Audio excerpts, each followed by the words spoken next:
Who knew parkour in a zombie outbreak would be so much fun? Today I'll be reviewing Dying Light. Dying Light is an open-world, first-person parkour survival horror game that was developed by Techland that I reviewed on the PlayStation 4. You play as Kyle Crane, an operative who was hired by an organisation known as the GRE to be sent into Haran, a city that has been locked down for quarantine after a viral outbreak has taken over and turned people into deadly creatures and zombies. Kyle is hired to retrieve valuable information for the GRE from a rogue individual who is somewhere in the city using it as blackmail against the GRE, so Kyle must get this information back by any means necessary. As Kyle arrives in the city by airdrop, he is immediately attacked by bandits and the undead, and as a result becomes bitten and infected with the virus. But he is then saved by Jade and Amir, two survivors that come from a safe area called the Tower, which some remaining survivors take shelter. From there, you learn that there are certain people that call themselves runners, and he is taught parkour skills that the runners use to get easily around the city,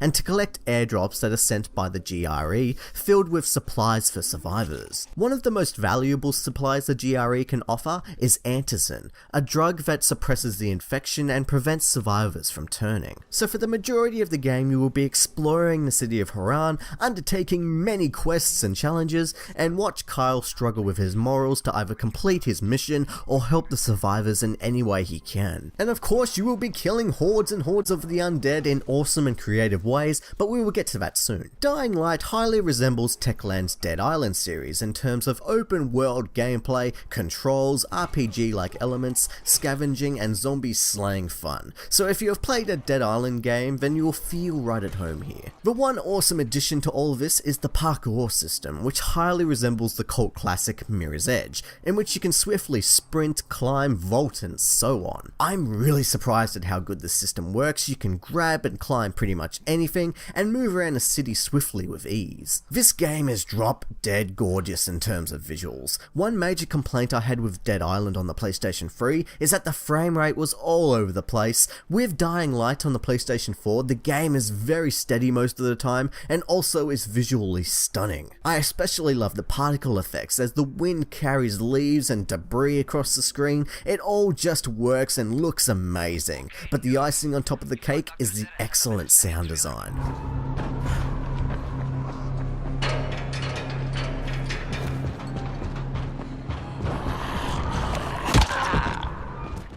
Techland have taken the time to have a variety of different sounds for every surface you move on. The creature sound designs are terrifying as you can hear them screeching and howling in the distance. A lot of love has gone into the visuals and the sound design, and I highly appreciate it, but does the gameplay stand up well against it? The first person combat is mostly melee based, with you being able to scavenge for all sorts of weapons and even create some of your own. Scavenging is a big part of the game, and there are lots of areas to discover and search for awesome loot and basic supplies. You can even discover blueprints to create unique weapons or items. All of this adds up to create anything from awesome weapons to medikits and lockpicks. There is so much to find and equally so much to create. Combat is brutal in terms of difficulty and gore. Every fight feels like a boxing match in which you have to dodge attacks and attack when a window of opportunity presents itself. But things really get intense when taking on a few at once, or maybe 6 or even 10. There are a lot of zombies on screen at once, and each one is extremely dangerous. I'm amazed that the game can look this good but also handle this many enemies on screen at once. As I said, the parkour is excellent. There is no fast traveling in this game, but you move so fast and can travel the rooftops easily that you realize that you don't really need fast travel. But then again, when I think about it, it could have been a great convenience for that one time I couldn't be bothered traveling to the other side of the map by foot. Also, the one thing you must get as soon as possible is the grappling hook. Mix this with parkour and you start to feel like Spider-Man. It's awesome. So not only can you craft, but you can also level up 3 different skill trees at once: movement, combat, and survivor skills. Pretty much everything you do gives you experience to either one of these skill trees, from killing zombies to climbing.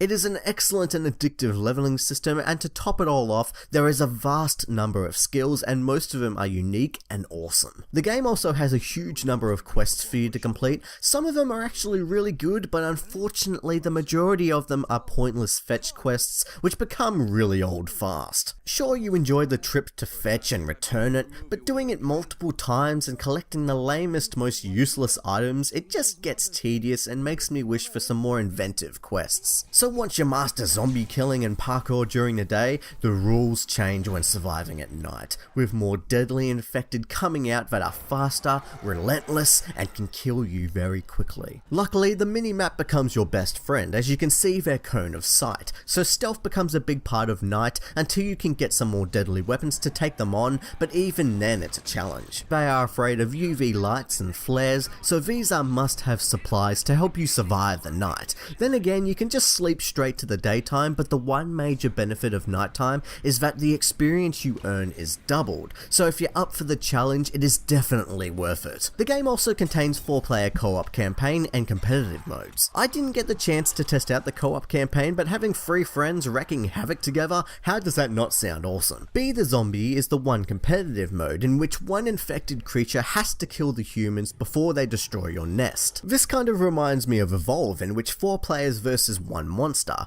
At first, it feels like the infected is highly overpowered with a move that's even a one-hit kill, but then I discover that humans use their UV lights to drain your energy and kill you easily. I'm not sure if the game is really matched fairly, as I couldn't get a match with more than one person, but what I played was fun and I would love to try it out with more people. When it comes to downsides, besides the constant fetch questing, is that overall enemy AI isn't the best. There is not so much wrong with the infected, but more with the human AI of friendlies and bandits. They just aren't the smartest AI, they have pathfinding issues, often just rush you or enemies that they don't stand a chance against, and hide in plain sight. It's simplistic AI and it's very noticeable. Besides how beautiful this game looks, unfortunately that doesn't carry over to the facial animations, which are stiff and emotionless. Also, the game tries to make you care about certain characters and even try to tug at your heartstrings, but I just didn't care about them. The characters you're supposed to care about are often either annoying or uninteresting with no real personality that's lovable, so I really couldn't connect with any of these characters, besides Kyle himself, who is probably my favourite character of the game. Also, the game feels like it's supposed to have moral choices in it. Often the villain of the game would mock you for making wrong choices, but you, the player, actually don't get to make any important story choices. It's a linear storyline, but often feels like you should have a choice. The melee combat for the most part is great and a lot of fun. Unfortunately, that doesn't carry over to the firearms. The controls are stiff, cumbersome, and unsatisfying, so it's really not any fun using firearms, and this is also an issue in the Dead Island series. Overall though, Dying Light is a gem of a game, and is probably one of the most fun zombie games I have played in a long time. The gameplay is fast and brutal within a huge open world filled with detail and things to do. Adding parkour has got to be one of the best ideas ever. Despite a few hiccups, it really didn't stop me from having a blast of a time. So I give Dying Light an 8.5 out of 10. Dying Light is one of the funnest zombie games I've played in recent years. It takes everything I love about Dead Island, but adds so much more that mostly results in awesome fun. Unfortunately, the majority of the side quests are fetch quests, the AI isn't smart, weak facial animations, and forgettable characters all bring this game down just a bit. Luckily, the game is so much fun that it is a must play for zombie lovers. And also, if you loved this game, don't forget to check out the cult classic Mirror's Edge. It was the first game to introduce this whole first-person parkour system, and it was equally great there too. I would love to give Dying Light a greater score, but unfortunately all of these little cons just bring it down that little bit too far.